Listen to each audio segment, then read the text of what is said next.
안녕하십니까. 해운대 부민병원 박억승입니다. 자, 오늘은 총론 두 번째 세포 적응과 손상에 대해서 할 겁니다. 세포가 이제 다른 외부 환경에 적응할 수도 있고 손상받아서 뒤져버릴 수도 있고 이렇거든요. 그래서 그런 얘기를 이번 두 번째 시간에 하도록 하겠습니다.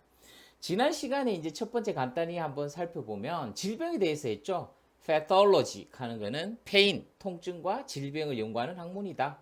그래서 구조적으로 기능적으로 장애가 있을 때 우리가 병리라고 한다. 뭐 이런 거 얘기했었죠. 그리고 이제 임상병리학, 클리니컬 패톨로지랑 그다음에 아나토미컬 패톨로지라고 해서 뭐 진단검사의학과, 그다음에 뭐 해부병리과 이런 얘기도 했었습니다. 그리고 이제 검체는 뭐 바이옵시부터 해가 많이 있었죠. 바이옵시도 있었고 뭐 아스피레이션도 있었고 셀 사이톨로지 뭐 그다음 뭐 이런 것들이 있었는데 생검 바이옵시 중에는 뭐 익시전, 인시전, 그다음에 FNA, Fine Needle Aspiration 이런 것들이 있었다. 그다음에 이제 병의 원인, 에티올로지라고 그러죠. 바깥에서 오는 그런 원인이 있고 내부적인 요인, 특히 소인 같은 경우에는 연령이든 지역이든 성별이든 이런 거에 따라서 그 질환이 잘 생길 수 있는 경향이다. 뭐 이런 얘기를 했었죠. 그리고 이제 뭐 세포해서 제품을 생산하는 공장이라 칩시다. 뭐 이런 얘기도 했었고. 이거 이제 재밌는 거였죠. 세포 분열, 유사 분열 두 개의 딸 세포가 되기 위해서는 G1S, G2기 몸집을 키우고 DNA가 두 배 되고 분열할 수 있는 효소와 단백질 만드는 G2기, 사이기가 있었고 여기 체크 포인트가 있었죠. G1S 체크 포인트, G2M 체크 포인트가 있어서 조절한다. 세 가지 조절 인자가 있었죠. 그로스 팩터는 M에서 G1 갈 때 시작하는 신호를 주는 그로스 팩터. 그 다음에 이제 이쪽에 작용하는 것과 각각 다 있어요. 사이클린하고 CDK라고 해서 사이클린 CDK는 뜻이 돌려라, 돌리고 하는 그런 의미랬죠. 그리고 CDKI라고 해서 이니비션, 멈춰라 이렇게 딱 제한하는 거죠. 그래서 보시면 복합체들이 여기에 관여하고 S기에는 이런 놈들이 관여하고 그 다음에 체크포인트 두 번째 G2M기에는 이런 사이클린하고 CDK 복합체들이 작용하는데 이거를 이니비션 조절하는 것들이 CDKI라고 하고 뭐 번호를 붙여놨어요. 뭐 P16, 15 뭐 이런 거 붙인 것들이 다 억제하는 그런 역할을 한다는 거죠. 단백질. 조금 복잡할 수 있겠지만 한번 정리 한번 해보시면 될 것 같고, 이건 이제 비아모 DNA와 비아모 RNA가 이제 단백질 합성에 조절을 한다. 뭐 이런 얘기 했었습니다. 자, 그렇게 해서 첫 번째 장은 끝났고, 자, 이제 세포 적응과 손상에 대해서 할 건데요. 크게 두 개입니다. 세포 적응과 손상. 근데 첫 번째 시간에는 세포 적응과 손상에서 이제 앞에 조금 내용만 붙여서 한 20분 동안 떠들라고 생각을 하고 있습니다. 자, 적응은 영어로 adaptation이라고 하고 손상은 cell injury라고 하거든요. 그래서 정상 세포는 스트레스와 유해 자극에 의해서 비록 제한적이지만 구조 변화와 기능을 발휘하면서 호모스테오시스를 유지를 한다. 그러니까 외부 자극에 대해서 세포들은 뭐 잘 살아가려고 항상성 유지를 하는 거죠. 그래서 적응하는 놈이 있지만 그 적응 단계를 넘어서면 셀 인절이라고, 그러니까 손상되는 그런 상황이 될 수 있다는 거죠. 그래서 세포 이 손상도 사실은 어느 정도까지는 리버서블하게 돌아옵니다. 이 가역적 손상이라고 하고 돌아오지 않는 요단강 건너는 거를 이 리버서블이라고 비가역적 손상이다라고 얘기합니다. 실제로 돌아오지 못하는 이제 비가역적 손상에 속하는 세포 손상 안에 네크로시스와 아포프토시스라고 하는 세포 자멸사와 세포 괴사가 들어있다는 거죠. 요 그림 한번 보시면 이렇습니다. 정상적인 세포인데 스트레스와 유해 자극을 받아요. 어느 정도 스트레스는 그냥 세포 적응합니다. 어느 정도 적응하고 또 유해 자극이 좀 가해지면 세포 손상, 셀 인저리가 있어요. 근데 한 번 더 기회를 준다는 거죠. 가역적이면 이런 유해 자극과 스트레스가 없어지면 회복할 수 있지만 만약 지속적으로 세포 손상이 유지되면 이리버스블 돌아오지 않는 그런 손상이 되면 네크로시스나 세포 자물살을 통해서 셀 데스가 일어난다 이 얘기입니다. 그래서 이 시간에 요거랑 요거 원인 좀 할 거라는 거죠. 그래서 요 표도 재밌는 건데 한번 보시면 이 내용 안에 다 있어요. 자, 생리적 환경의 변화인데 여기 뭐라고 돼 있어요? 치명적이지 않다. 죽지 않을 정도의 자극. 뭐 이 정도면 세포는 적응합니다. 어떻게 적응하느냐? 적응이 네 가지가 있는데요. 비대, 영어로는 하이퍼라는 말이 있죠. 하이퍼 트로피, 이게 비대입니다. 덩치가 커진다는 거고, 증식은 하이퍼 플라지아라고 합니다. 하이퍼 플라지아. 세포가 두 개가 된다는 얘기예요. 숫자가 늘어난다는 얘기. 위축은 아트로피라고 합니다. 수와 사이즈가 줄어든다. 그 다음에 화생은 완전 다른 세포로 바뀌는 거예요. 메타플라지아라고 그럽니다. 그래서 하이퍼트로피, 하이퍼플라지아, 아트로피, 메타플라지아, 이걸 이제 세포 적응이라고 하거든요. 그래서 치명적이지 않을 때는 세포 적응을 한다는 거죠. 근데 치명적인 자극, 와, 진짜 치명적이다. 이거 fatal이라고 얘기를 많이 하거든요. FETA, fatal한 자극은 세포 손상이 옵니다. 물론 한 번에 더 기회를 주죠. 과역적이냐? 그러면 과역적이지 않느냐? 가역적인 손상은 사실은 이게 현미경으로 들다 보면 세포가 막 지방 변화도 있고 세포가 띵띵 부어 있기도 합니다. 근데 이런 것들은 가역적 손상은 돌아와요. 근데 비가역적 손상이 되면 괴사와 세포 자멸사, 셀이 death, 죽어버린다는 거죠. 그리고 이제 또 다른 성질에 따라서 세포 반응도 있습니다. 뭐 석회화도 있고 세포 내 축적, 그리고 이제 에이징이라고 하는 세포 노화 같은 것들도 있을 수 있다는 거죠. 이 표 2-1에서 모든 얘기들이 다 끝나는 거죠. 이제 하나하나 세세히 설명할 건데 비유를 들어서 한번 해보죠. 이제 세포 적응 얘기할 건데요. 이거 보시면 세포의 적응 손상 염증 과정을 등산이라고 한번 생각해 봅시다. 세포가 등산을 갔어요. 멀쩡한 세포가 등산을 갔는데 이 산을 타다 보면 장애물들이 나오죠. 이 스트레스하고 유해 자극, 막 동물들도 나올 수도 있고, 뭐 해로운 동물은 아니겠지만, 그 다음에 뭐 가시덤불 같은 것도 있을 수 있고, 막 구덩이도 있을 수 있고, 그 장애물들을 피해서 간다는 거죠. 극복합니다. 극복. 자, 갑자기 가시덤불 나오고 이걸 하나 한 칸 내릴까요? 이렇게 하는 게 좋을 것 같네. 그래서 화가 나서 커진다. 아, 장애물이 생겼어. 그러니까 살집을 키우는 거죠. 더 많이 먹고. 말은 좀 안 되더라도 그게 이해하시면 됩니다. 덩치를 키워요. 화가 납니다. 이거 하이퍼트로피. 덩치가 커진다. 그 다음에 등산할 때 혼자 하면 외로우니까 한 명 더 될 겁니다. 아, 이거 강을 건너야 되는데 또랑을 건너려고 하니까 사람이 하나 더 필요하다. 수가 늘어나는 거죠. 친구를 데려온다라고 생각하면 하이퍼플라지아, 숫자가 느는 거죠. 근데 이렇게 계속 가다 보면 결국은 등산을 계속 하다 보면 장애물도 계속 나오면 결국은 말라가죠. 덩치 좋았던 사람이 등산 계속 하다 보면 물도 빠지고 영양분도 빠져서 홀쭉해진다. 뭐 이렇게. 그래서 결국 말라간다. 아트로피가 되고 결국은 형태가 변해서 누군지 못 알아보고 이 메타플라지아입니다. 이놈이 그놈인가? 이놈이 박억숭인가? 제가 한 30kg 빠진다면 이놈이 박억숭인지 아닌지 모른다는 거죠. 이게 이제 그냥 세포 적응 과정입니다. 하지만 결국 산에서 내려와서 현실에 또 있으면 예전처럼 돌아온다. 회복된다. 이 얘기입니다. 그래서 간단하게 쉽게 이제 얘기를 했는데 구체적으로 하나씩 이제 볼게요. 세포 적응이라고 하는 어댑테이션은 하이퍼트로피, 외우면 됩니다. 비대, 하이퍼트로피. 그 다음에 하이퍼플라지아, 숫자가 늘어납니다. 하이퍼트로피는 사이즈가 커진다. 하이퍼플라지아는 숫자가 늘어난다. 그 다음에 아트로피는 수와 크기가 줄어든다. 그 다음에 메타플라지아는 세포가 그냥 바뀌어버리는 겁니다. 됐습니까? 이거는 가역적인 변화들이다. 자, 다시 한번 적어놨죠. 한번 읽어보시면 됩니다. 박스 3번. 자, 이제 비대부터 볼게요. 하이퍼트로피. 어떻게 하이퍼트로피가 돼갖고 세포가 커지는지 보면 돼요.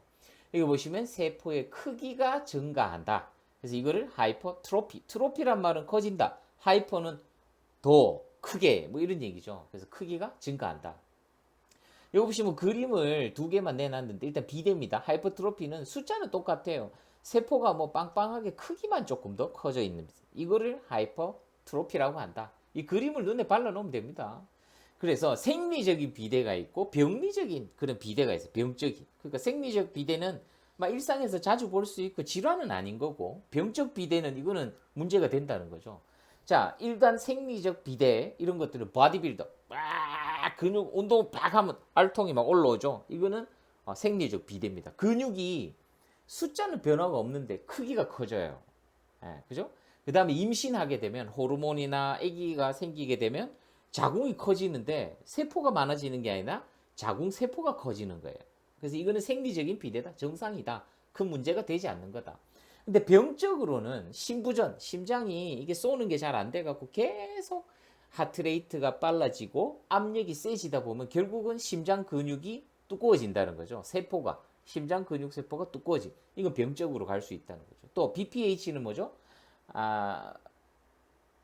그 프로스테이트, 비나인 프로스테이트 하이퍼플라지아라고 해서 하이퍼트로피라고 해서 전립선 비대증이죠. 이런 것들도 염증이나 이런 것들 통해서 굵어지는 거는 병적일 수가 있다. 그래서 비대 여기 보시면 사진에 보시면 이게 자궁이 원래 자궁은 요만해야 돼요.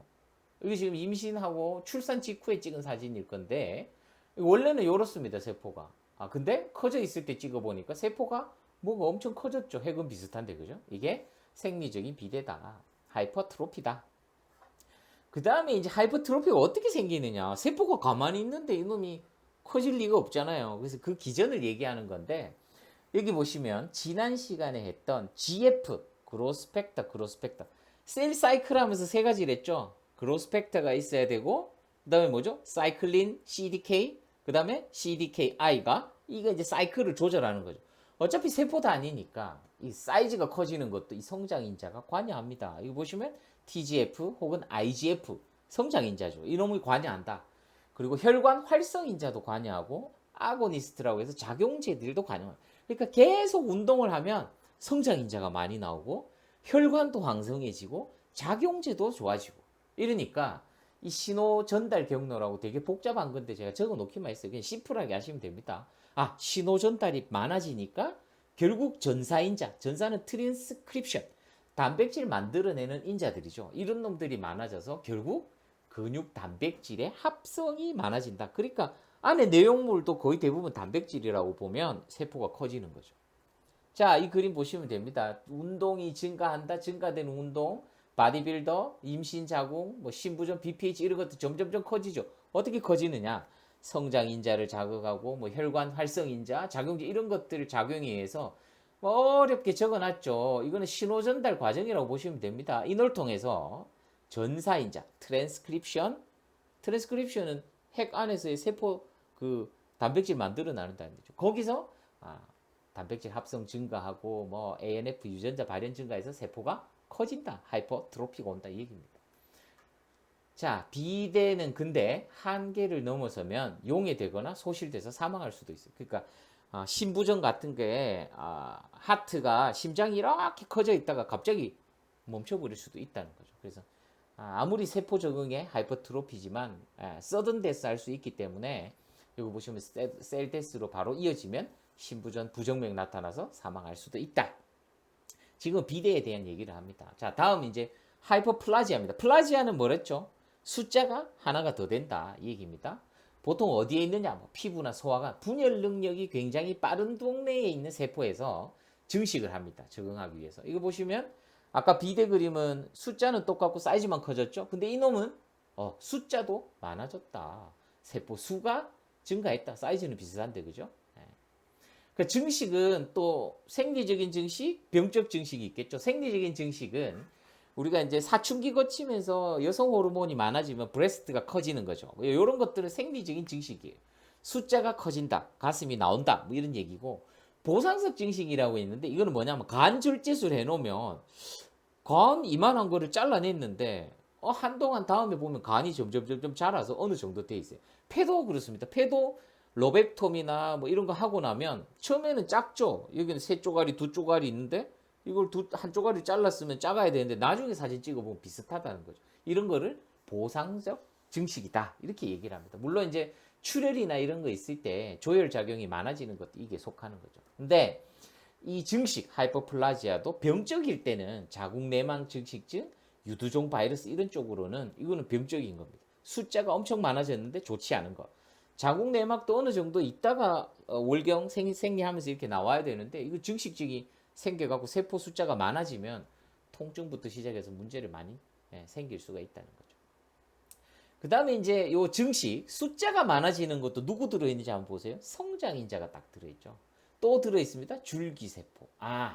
성숙세포 수가 급격히 증가하는 이유는 시작 이 성장인자가 많다. 또 세포가 많아질 때는 그 초기의 세포, 줄기세포들로부터 새로운 세포가 많이 형성된다. 이게 이제 기전이죠, 증식이.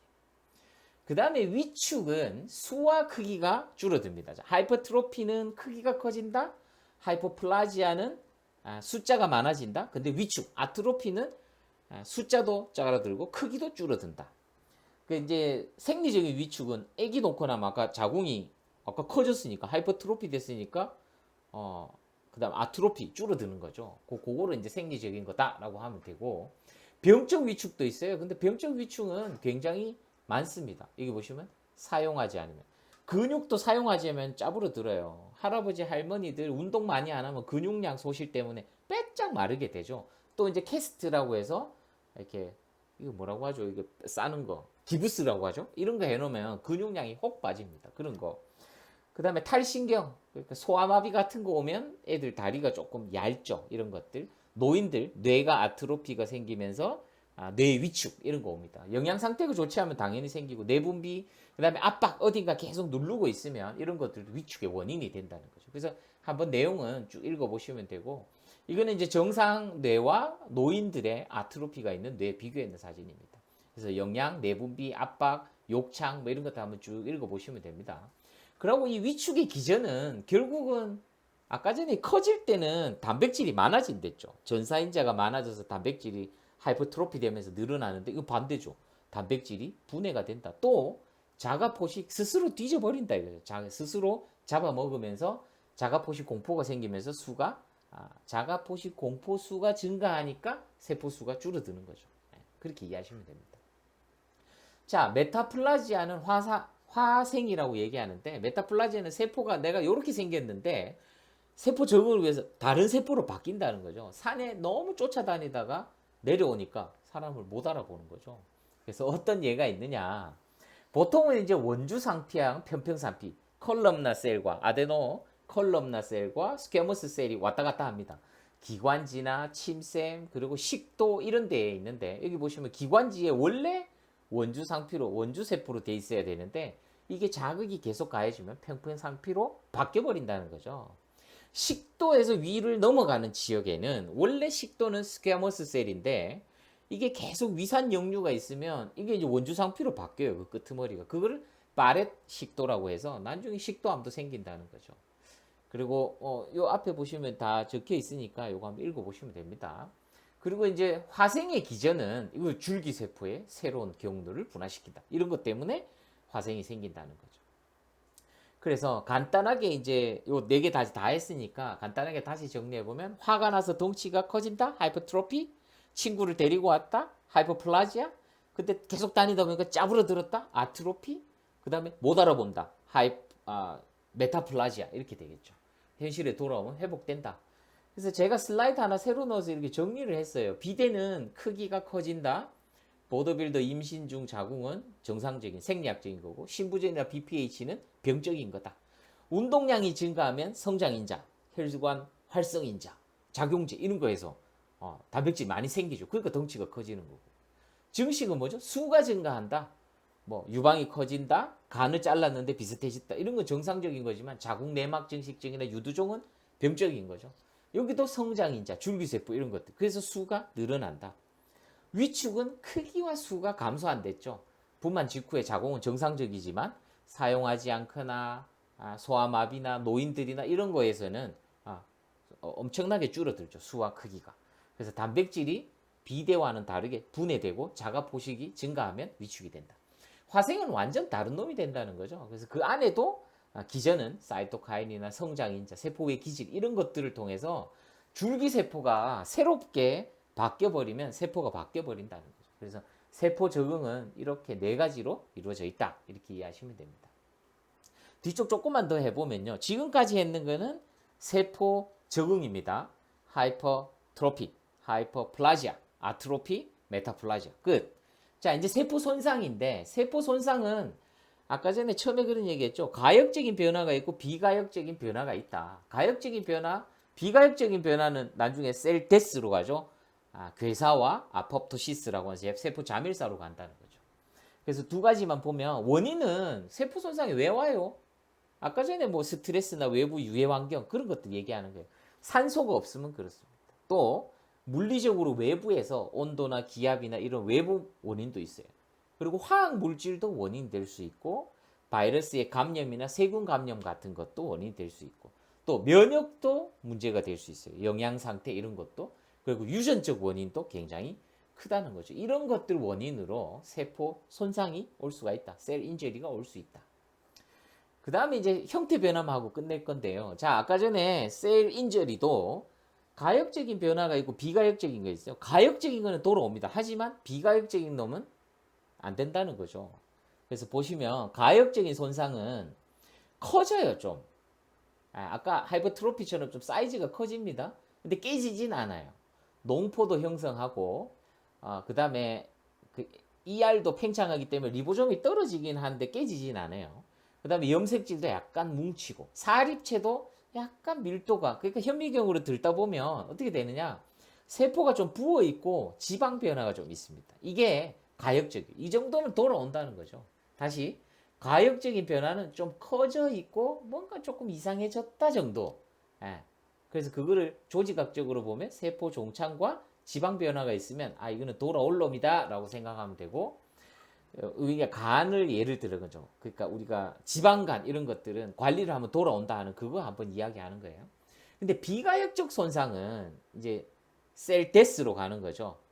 네크로시스와 아포프토시스, 세포 자물쇠로 가는데 그거 보시면 간단합니다. 여기 보시면 염색에서 호산성이 증가, 막내 물질이 축적되고, 아이고 세포막이 찢어졌네. 이게 안 됩니다. ER도 파열됐네. 아이고 유해 소체도 파열됐네. 다 깨져버렸죠. 거기다가 핵도 농축 붕괴 융해라고 해갖고 핵도 변해버렸어요. 그리고 중증의 사립체, 사립체는 뭐랬죠? ATP 만들어냄도 안 된다. 이거는 안 돌아옵니다. 그래서 제가 여기 적어놨죠. 비가역적 모양이 이러면 이거는 요단강 건넜다. 이 다음 코스는 뭐죠? 괴사와 세포 자멸사, 네크로시스와 아포프토시스다. 가역적인 거는 커졌다. 세포 종상, 지방 변화 이 정도 된다는 거죠. 자, 여기까지 해서 세포 적응과 세포 손상에서 원인 그리고 형태적으로 가역적으로 돌아올 거냐 비가역적으로 끝장날 거냐 이런 얘기를 했습니다. 다음 시간에는 이제 끝장나는 거, 그러니까 비가역적으로 세포가 괴사와 세포 자멸사 관련 노화까지 쭉 해서 강의하도록 하겠습니다. 여기까지 할게요.